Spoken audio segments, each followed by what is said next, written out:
There's nothing more frustrating than knowing your truck is still good, still strong, still worth keeping, and watching this industry act like it belongs in a graveyard just because some part got expensive, hard to find, or suddenly isn't available anymore. That's the game now. They don't want you fixing what you already own. They want you tired, frustrated, and standing on a dealership lot convincing yourself a giant monthly payment to somehow the smart move. But a lot of truck owners are done playing along, and smart mechanics figured that out a long time ago.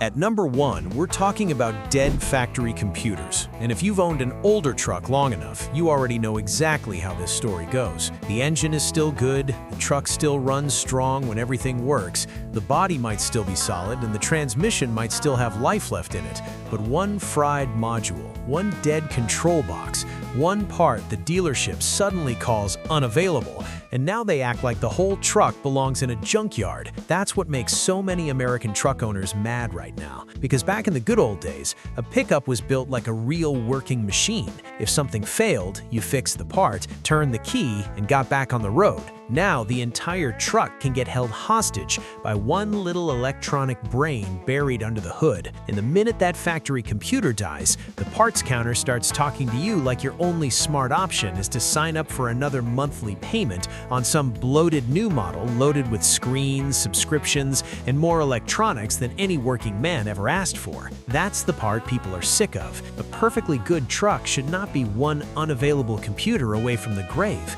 And yet that is exactly where a lot of early 2000s pickups end up. Not because the engine gave out, not because the frame snapped in half, but because the modern auto industry decided software matters more than durability. That would have sounded insane to truck owners back when these rigs were built to last, back when reliability actually meant something, and back when owning a truck meant you controlled the machine instead of the machine controlling you. That's why smart mechanics started going in the opposite direction. Instead of begging the dealership for some discontinued factory module, they rip out the dead original computer and go with a standalone setup. Because at that point, the goal is not keeping the truck factory correct, the goal is keeping it alive, keeping it independent, and keeping it out of the hands of an industry that would rather replace your truck than help you repair it. And honestly, that says everything about where the market is now. We used to build pickups for the long haul. Now they build them to wear you down. If you've ever had a good truck nearly sidelined by one stupid electronic part, drop a comment below and let the rest of the country know what failed first. At number 2, we're talking about transmissions that lose their brain. And this is where a lot of good truck owners get blindsided, because they think once the dead factory computer is gone, the nightmare is over, when in reality, that is sometimes where the next one starts. Back in the golden years of American pickups, a transmission felt like a real mechanical piece of the truck, something tough, something serviceable, something built to work right alongside the engine without acting like it needed permission from a laptop just to do its job. But now, you take an older Chevy or Ford with one of these electronically controlled automatics, you solve one problem up front, and suddenly the transmission reminds you it has been tied to that factory brain the whole time. That is why so many owners get so frustrated with modern truck design, because the truck may still be strong, still useful, still worth keeping on the road, but one layer of electronics after another keeps turning a working machine into a chain of dependencies. And once that factory control setup is gone, transmissions like the 4L60E or the 4R70W can drop straight into limp mode, hit max line pressure, lock themselves into one gear, and make a perfectly good pickup feel half broken, even though the hard parts inside may still be fine. That is the kind of thing that drives real truck people crazy, because it is the exact opposite of what these trucks used to represent. There was a time when a pickup was honest. It was built for towing, hauling, working, and getting home, not for trapping you in an endless maze of modules, software logic, and dealership dependency. Now the industry wants you to believe every one of those electronic layers is sacred, like you're not even allowed to question them, even when they are the very reason your truck gets sidelined. That is why independent mechanics go blue-collar with the fix. They stop worshiping the factory setup. They wire in a standalone transmission controller. Or, if they really want long-term simplicity, they go even further and swap in a heavy-duty manual so the truck answers to gears, linkage, and a clutch pedal instead of another digital middleman. And honestly, that says a lot about where we are now. We used to build trucks around durability first. Now, too many of them are built around electronic dependence first, durability second. If you still believe a real pickup should work for you instead of the dealership, hit subscribe and stay with us, because it only gets more ridiculous from here.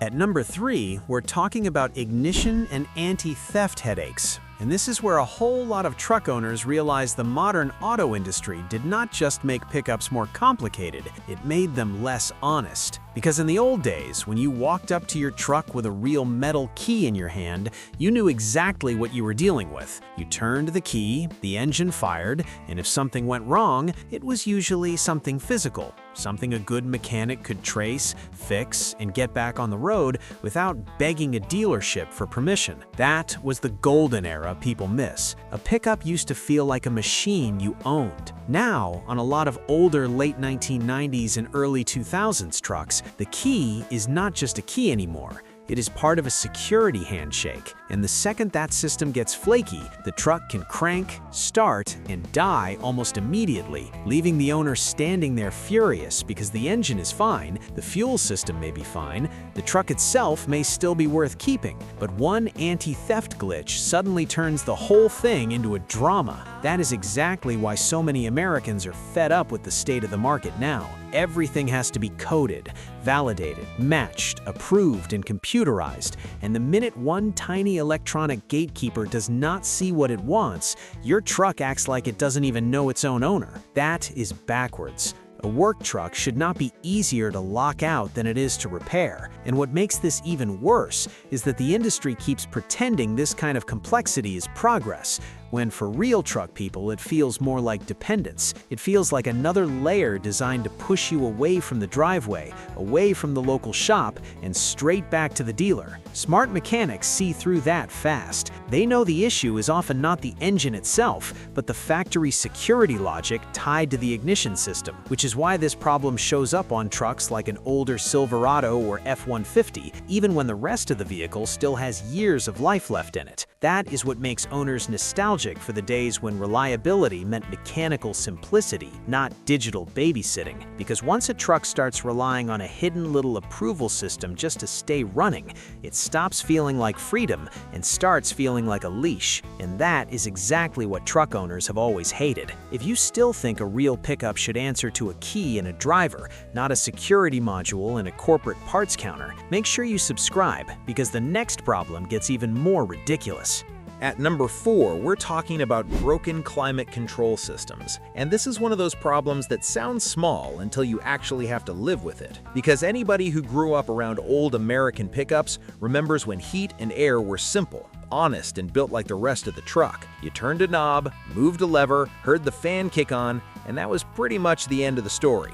It was not fancy, it was not trying to impress anybody, but it worked. And that is exactly why so many truck owners get irritated with what happened next. Somewhere along the way, even basic cabin comfort got turned into another fragile electronic system full of proprietary modules, plastic actuators, and little hidden parts that fail at the worst possible time, then send you hunting through junkyards, auction sites, and dealer counters for something that should have never been so complicated in the first place. And that is what makes people nostalgic for the golden era of pickups. Because back then, a truck was designed like a tool, not like an appliance that needs a committee of computers just to blow cold air in July or heat in December. Now, one dead climate module or one stripped blend door actuator can make a perfectly good truck feel broken inside. And then the industry acts like the answer is to spend stupid money replacing a factory setup that was never all that durable to begin with. That is the part a lot of Americans are tired of. We are not talking about some luxury gimmick here. We are talking about a fan, airflow, heat, and air conditioning. Basic stuff that working people rely on every single day. Smart mechanics look at that and see through the nonsense fast. They know a blower motor is still just an electric fan. They know direct current is still direct current, and they know that if a used factory module is pushing $400 on the internet, while a simple universal rheostat and basic wiring can bring the system back to life for a fraction of that, then the problem is not the truck. The problem is the way the market wants you dependent on factory electronics forever. That is the modern game, and truck owners are sick of it. If you miss the days when pickups were built to work instead of built to frustrate you, hit subscribe right now, because the next problem is where this whole fight gets even more extreme.